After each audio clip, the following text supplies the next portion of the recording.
नमस्कार दोस्तों, आप सभी को मैं मेरे श्री सत्य गाथा चैनल पर स्वागत करता हूँ। मैं मेरे चैनल के माध्यम से आप सभी को कल्कि अवतार के बारे में हमारे उड़ीसा के भविष्यवाणी ग्रंथों पर जो लिखा गया है पूरे पुस्तक प्रमाण उक्ति सहित सुना रहा हूँ। आज मैं महापुरुष अच्युतानंद दास जी की 13 जन्म शरण मालिका पुस्तक से श्री भगवान के कल्कि अवतार लीला के बारे में एक बात सुनाऊंगा।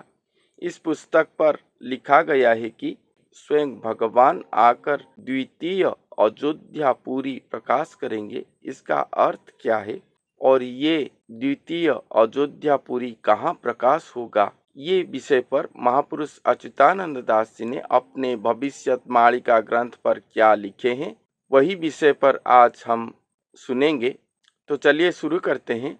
इस पुस्तक के पेज नंबर 6 पर लिखा गया है कि भक्त स्थिर होई न रहिबे केही सुतीक्ष्म आश्रम सार द्वितीय अयोध्या पुरी प्रकाशिब रघुनाथंक विहार। भक्त स्थिर होई न रहिबे केही, कोई भी भक्त जन स्थिर होकर नहीं रहेंगे, केवल प्रभु पाद पर शरण, गुरु पाद पर शरण होकर नहीं रह पाएंगे। जो भी भक्त जन जाने होंगे कि कलियुग पर स्वयं कल्कि अवतार आने का समय हो गया है, वो भक्तजन स्वयं भगवान के आविर्भाव तक नहीं रुक पाएंगे, केवल स्थिर होकर नहीं रह पाएंगे। वो सब भगवान को ढूंढेंगे, वो कहाँ पर हैं। इस युग पर तो अनेक कल्कि निकले हैं, अनेक साधु अपने आप को वो जगत का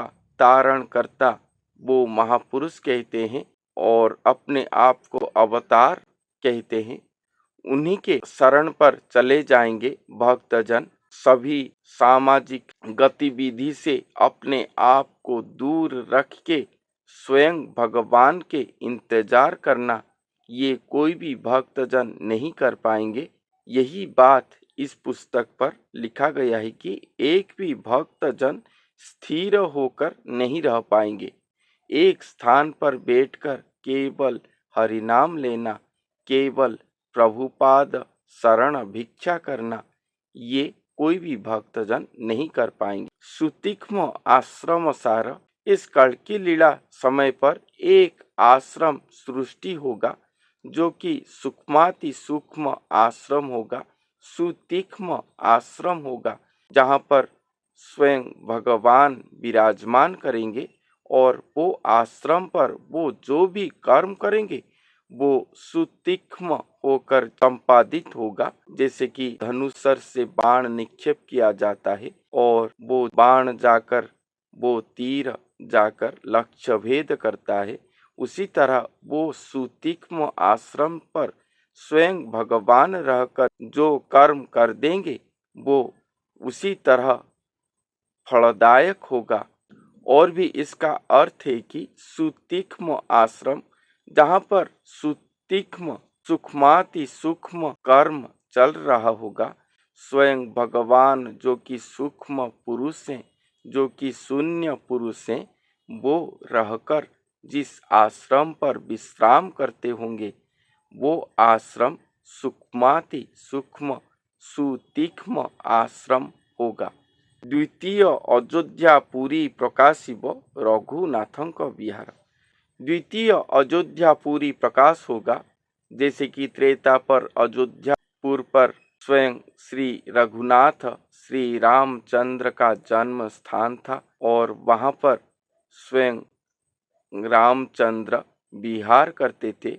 उन्हीं के वो नगर का सभी जन प्रजा, सभी श्री रामचंद्र को अति मात्रा पर स्नेह करते थे। सभी प्रभु संबोधित करके सभी जन श्री भगवान श्री रामचंद्र के प्रति अतीव भक्ति संपन्न थे, प्रेम संपन्न थे। उसी तरह इस कलियुग पर भी फिर से और एक अयोध्यापुरी प्रकाश होगा, जहाँ पर स्वयं रघुनाथ कल्कि राम के रूप पर विहार करेंगे।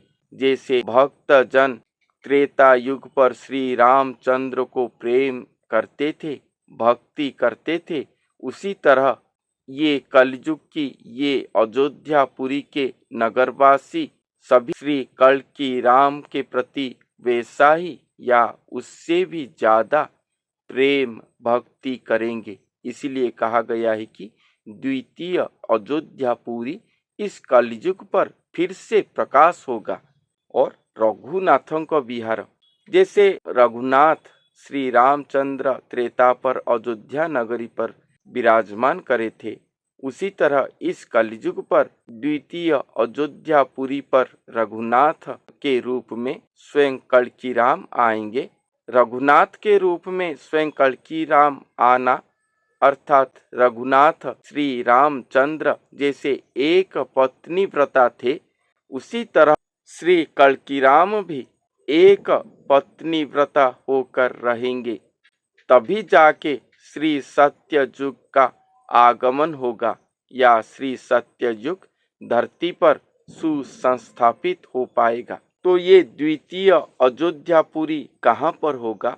भारत पर तो सुनिश्चित ही होगा, मगर कौन से राज्य पर होगा, कौन से स्थान पर होगा, इसके विषय पर भविष्य मालिका पर और क्या लिखे हैं। जे दिन एपुर उत्कल नगर रासस्थली होई जीव, गुपतु गुपत राहस लागिब, सर्वे म्लेच्छ नाश ध्रुव। जिस दिन ए पूरा उत्कल नगर रासस्थली हो जाएगा, ये पंक्ति जो कि द्वितीय अयोध्यापुरी प्रकाश होगा, उसके नीचे ठीक ही ये पंक्ति लिखा गया है कि जिस दिन ये उत्कल नगर श्री भगवान का रासस्थली हो जाएगा। रासस्थली कैसे होगा?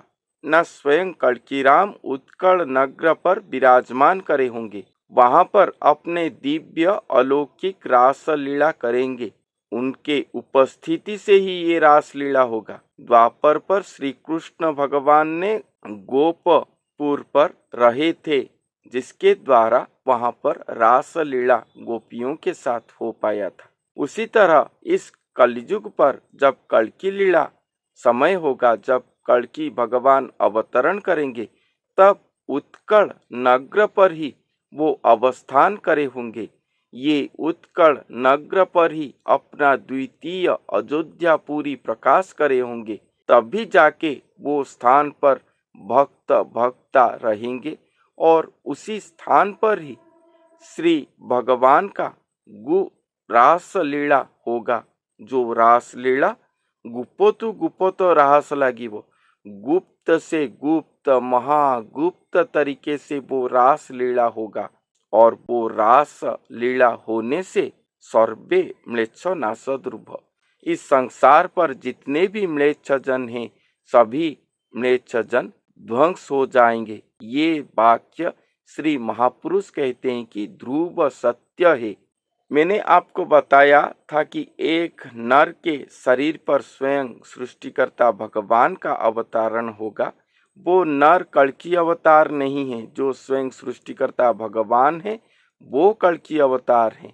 और ये नर रघुनाथ हैं, श्री रामचंद्र हैं, जो कि श्री नारायण का एक अवतार, जो कि हर युग पर आते थे। वो अवतार नारायण के शरीर पर स्वयं सृष्टिकर्ता भगवान आएंगे, जो चारों युग व नहीं आए थे। और यहाँ पर स्थूल साकार स्वरूप गुरु हरि कलयुग पर नारायण का एक अवतार हैं, और उन्हीं के शरीर पर निराकार श्री जगन्नाथ महाप्रभु स्वयं सृष्टिकर्ता, जो कि चारों युग पर नहीं आए थे, शून्य स्वरूप होकर वो नर शरीर के अंदर अवतरण करेंगे। दो स्वरूप मिलकर एक एकाकार होंगे। दो स्वरूप का जब मिलन होगा, तब वो मिलन को श्री महापुरुष रास लीला कहे हैं, और उनका शरीर ही रास स्थल हो जाएगा। गुप्त से गुप्त प्रक्रिया पर दोनों का मिलन होगा। बाह्य को केवल श्री गुरु हरि का स्वरूप दृश्य होता होगा, मगर उनके शरीर के अंदर शून्य प्रक्रिया पर गुरु हरि और श्री भगवान का मिलन राहस हो रहा होगा। इसे कोई भी बाह्य का लोग देख नहीं पाएंगे। इसीलिए कहा गया है कि गुप्त से गुप्त तरीके पर ये लीला होगा, उत्कल नगर पर होगा, और जिस स्थान पर वो रहे होंगे, भविष्य पर जब उनका प्रकाश होगा, वो जन समाज के सामने आविर्भाव होंगे, तब वो स्थान द्वितीय अयोध्या पुरी के नाम पर नामित होगा। या स्थान पर सभी भक्तजन जाकर एकत्रित होकर स्वयं भगवान के आसपास ही बस वास स्थान करेंगे और श्री भगवान के प्रेम से ही जीवन अतिबाहित करेंगे। सभी प्रेमी भक्तजन ही श्री भगवान के चतुर्पार्श्व पर रहेंगे।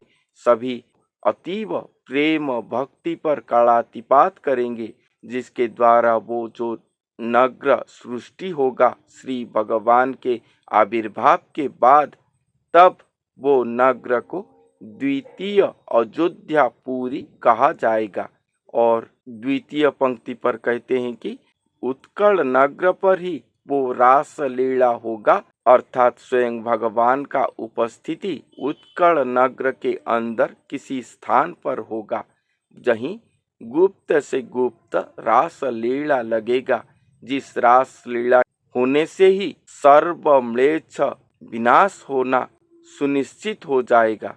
ऐसा क्यों कहा गया है? वो रास लीला होने से ही स्वयं सृष्टिकर्ता भगवान नर शरीर के साथ मिलन होकर स्वयं शून्य देही से स्थूल देही बन जाएंगे, अर्थात स्वयं भगवान का संपूर्ण जन्म हो जाएगा धरती पर।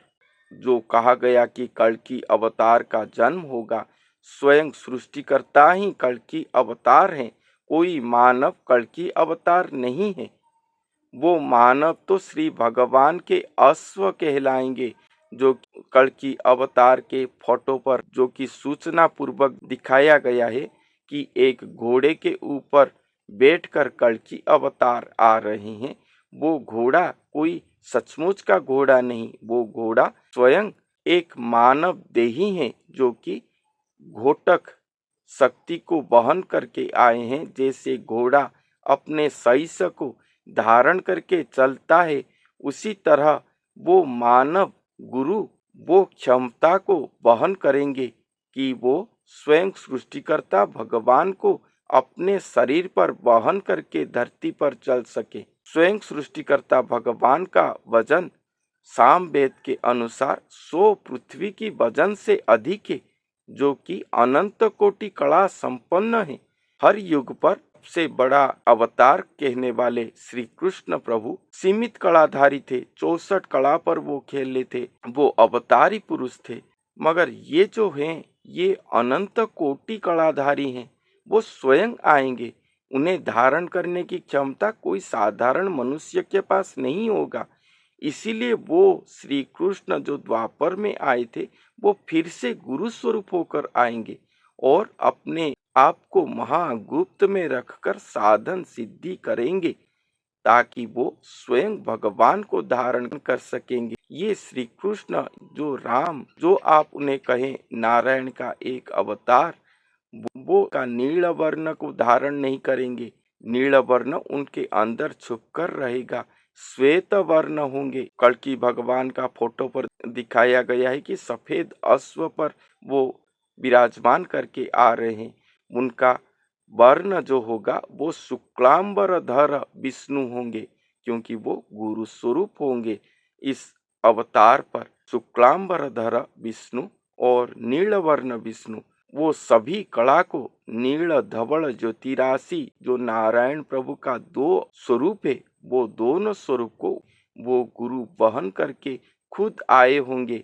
और ये पूर्ण गुरु ब्रह्म है, और उन्हीं के शरीर पर स्वयं महापूर्ण स्वयं भगवान जो कि अनंत कोटि कला शक्ति संपन्न है, वो आएंगे। इसी तरह इस कलयुग पर स्वयं भगवान का कल्कि अवतार होगा। इस कल्कि अवतार पर स्वयं पूर्ण ब्रह्म के साथ स्वयं महाब्रह्म, स्वयं सृष्टिकर्ता जो कि चारों युग पर नहीं आए थे। भविष्यवाणिका पर ये बात बारंबार कहा गया है। वो आएंगे जिनके विषय पर कोई मुनि ऋषि नहीं जानते, कोई देवी देवता नहीं जानते, जो वेद से बाहर हैं, निर्वेद हैं।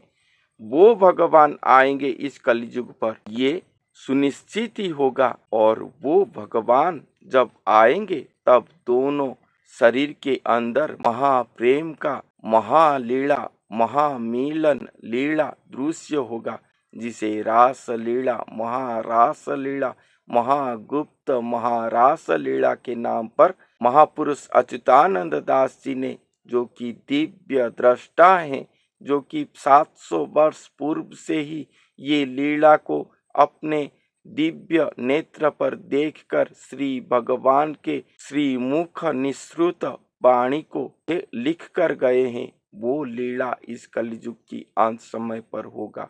और वो लीला जब होगा तब स्वयं सृष्टिकर्ता भगवान स्वयं मानवदेही हो जाएंगे, जिनके मानवदेही होने से ही जितने भी म्लेच्छ जन, दुष्ट जन इस संसार पर हैं, सभी का मृत्यु सुनिश्चित ही हो जाएगा। ये ध्रुव सत्य होगा। महापुरुष अच्युतानंद दास जी ने इस पुस्तक पर पेज नंबर 6 पर लिखे हैं। तो आज के लिए इतना ही। फिर मिलते हैं अगले वीडियो पर। तब तक के लिए धन्यवाद।